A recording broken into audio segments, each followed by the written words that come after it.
Class 10th का मैं आपको परावर्तक के नियम बता रहा हूँ, इसको ध्यान से देखना है। इसको लॉज ऑफ रिफ्लेक्शन जो कहते हैं, इसको ध्यान से देखिए।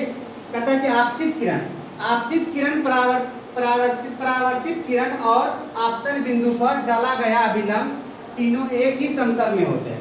कहने का मतलब ये कहता है कि ये जो परावर्तक सतह है, इस पे आपतित किरण, परावर्तित किरण, आपतन बिंदु और अभिलंब तीनों एक ही समतल में डाला गया है। जैसे जो डायग्राम है ये कहता है कि तीनों जो है आपतित किरण, परावर्तित किरण, अभिलंब और आपतन बिंदु तीनों एक ही समतल में है। समतल मतलब होती बराबर, जहाँ पे प्रकाश टकराती है और फिर वो टकरा के जो लौटती है, तो वहीं पर जो है आने आपतित किरण, परावर्तित किरण जो एक आपतन बिंदु पे होता है, इसी जगह एक अभिलंब डाला जाता है और इसी दोनों साइड आप आई कोण आई और कोण आर बनती है।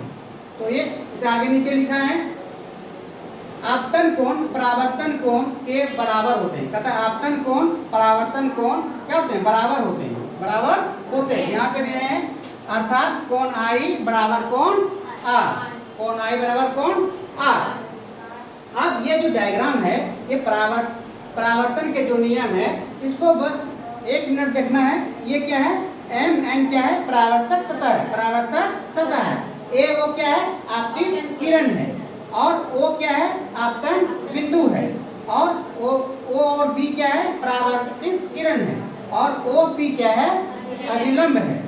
तो और कोण, यहाँ पे 2 कोण बना। इस क्रिया में आपतित किरण और परावर्तित क्रिया के जो गठन हुआ, इस क्रिया में जो है कि 2 कोण का निर्माण हुआ। अभिलंब डालने के बाद 2 कोण, एक कोण इधर, एक कोण इधर बना। और जिसको एक कोण इधर के कोण को बोलेंगे आपतित कोण और इसका परावर्तन कोण, आपतन कोण, परावर्तन कोण। इसको 2 बार देखना है, इसको बढ़िया से फिर कॉपी में लिख के याद करना है। इसको हम यहाँ पे लिखा दिए हैं, जैसे एम एम एन आपतित परावर्तक सतह, ए ओ आपतित किरण, ओ बी परावर्तित किरण, ओ आपतन बिंदु, ओ पी अभिलंब, आई आपतन कोण, आर परावर्तन कोण। ये जो है परावर्तन के नियम है। इनके 2 बार देखिए और उसको बढ़िया से याद कीजिए।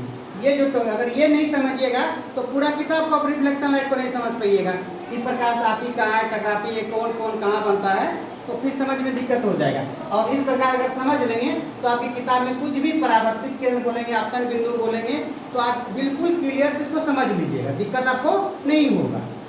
तो इसको जो है जब भी याद कीजिए, कॉपी में 2 बार लिखिए। एक बार अगर नहीं होता 2 बार लिख के याद कीजिए। मगर इसके बिना जो है 10th क्लास के बच्चे एनी टाइम कंफ्यूज रहिएगा टॉपिक पे।